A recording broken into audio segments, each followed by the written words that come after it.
Fashion Week of 2026 has been gaining a lot of coverage recently, and a ton of my friends who are influencers or in the industry have attended a ton of shows and seen a lot of things this week, while I have visited absolutely none of them, to be honest with you.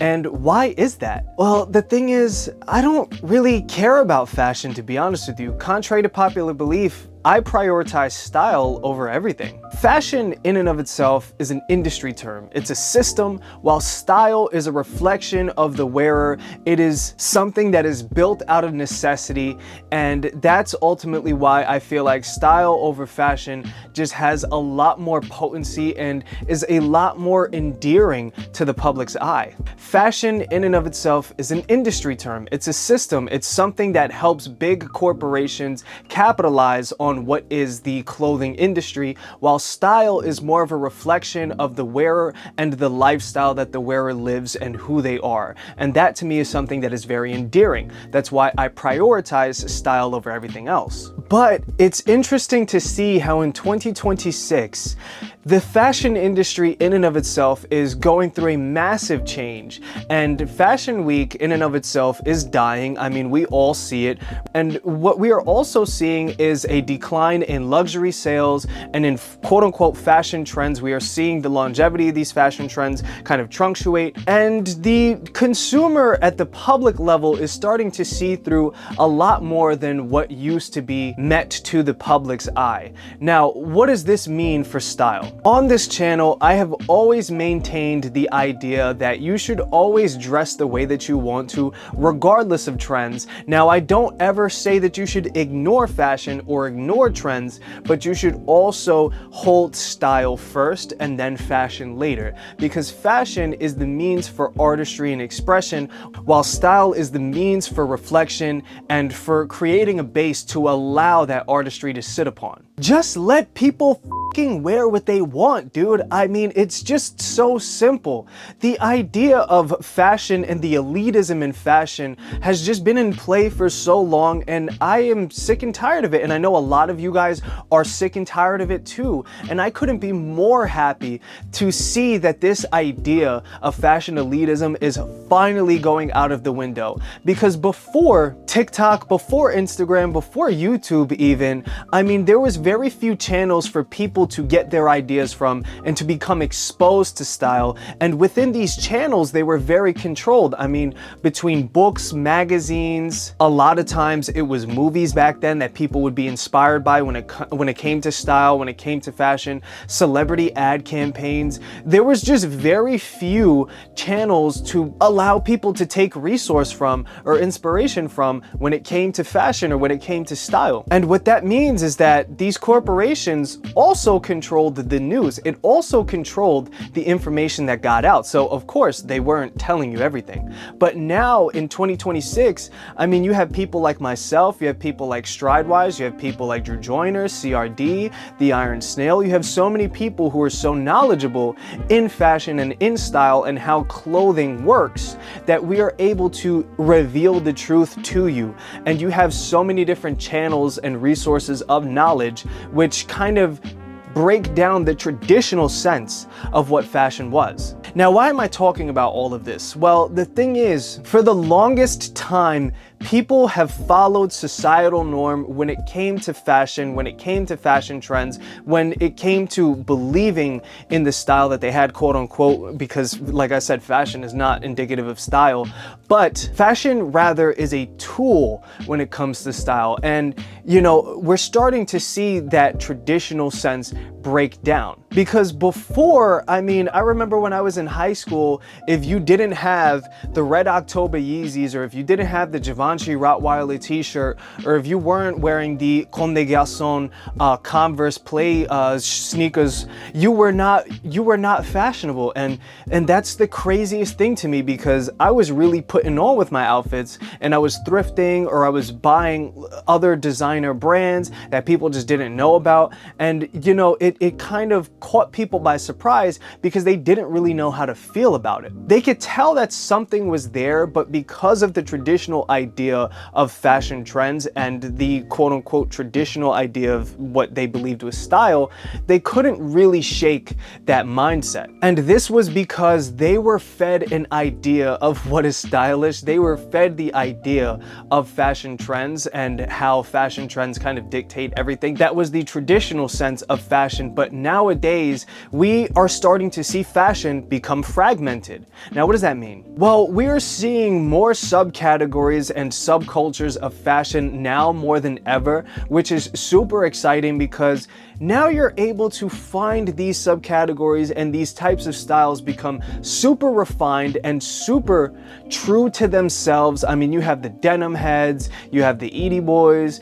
you have the Ivy prep guys, I mean, you have the streetwear heads, you have so much, right? And these are all groups or fashion ecosystems that are living together at the same time, and they can all be seen as stylish. And this is something that you would never find before. I mean, if you even thought so much as deviating from the traditional sense of fashion, you were shunned basically from society as a whole, and you were just not seen as on trend or anything like that, which is freaking crazy. Who cares? Just let people wear what they want, and that is the motto of 2026. We don't care about micro trends anymore. We don't care about how long something is going to be fashionable, quote unquote. We want good clothes that look good. We want good clothes that are going to last, that are going to allow us to express what we value, who we are, how we live our lifestyle. I mean, it's crazy how different things have gotten, but how much better, in my opinion, the fashion industry is because of it. And chances are, if you're watching this video or if you're watching this channel, you are playing a very big part in that whole global shift of the quote-unquote fashion industry, because you're probably more interested in this than the majority of the world, right? And we are the ones that are shifting it for the rest of everybody else. We are educating ourselves, we are spreading that knowledge, we are talking about it, and we are playing our part in making style better. And that's something that I wholeheartedly appreciate,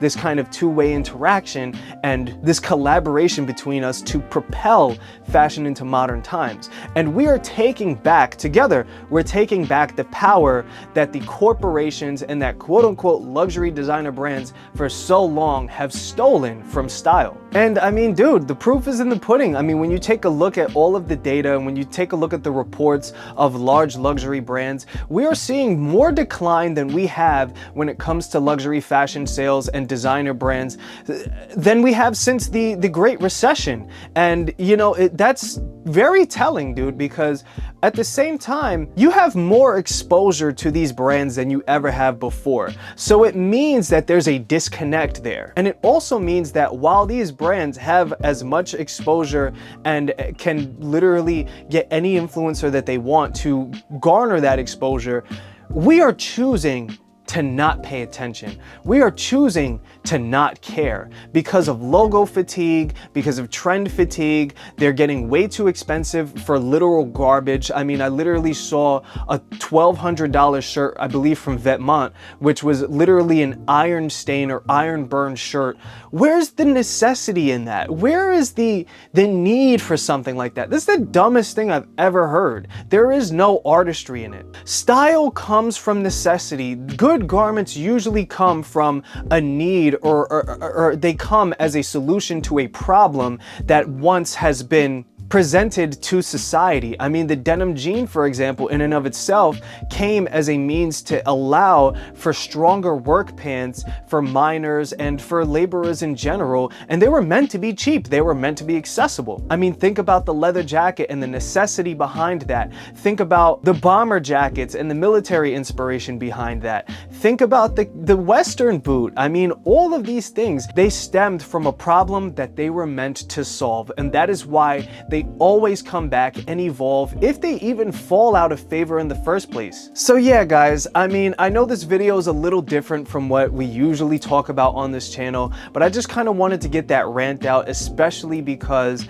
we're really starting to see a huge shift in the idea of what fashion is and what style is even. And you know, it's important that we allow people to wear what they want. We allow people to be who they are, because fashion does not matter. That is the point of this video. But anyways guys, I really hope you enjoyed the video. It's been a lot of fun talking about these kinds of topics with you, kind of getting into quote unquote like the fashion journalism stuff. I know a lot of my heritage heads are probably not too into it, but you know, I'm trying to service everyone as best as I can. I always appreciate you guys' love and support. It's never taken for granted, and I would never have gotten this far without any of you guys. I love you all so much, and I am, like I promised, going to be doing a video talking about my own men's fashion magazine that I'm going to be releasing hopefully in either the next couple of months or by the end of the year. And in that video series, I'm basically going to be taking you guys through the process on how I'm teaching myself in design, how I'm going about the design, and just thinking about how I want the magazine to evolve and what message I want to convey with it. So definitely stay tuned for that video. Thank you guys so much for the support on the idea of even starting a fashion magazine. This is freaking insane, dude. But anyways, I'm gonna let you guys go because I am super late for work. I love you guys, I appreciate you guys, and I'll see you next week.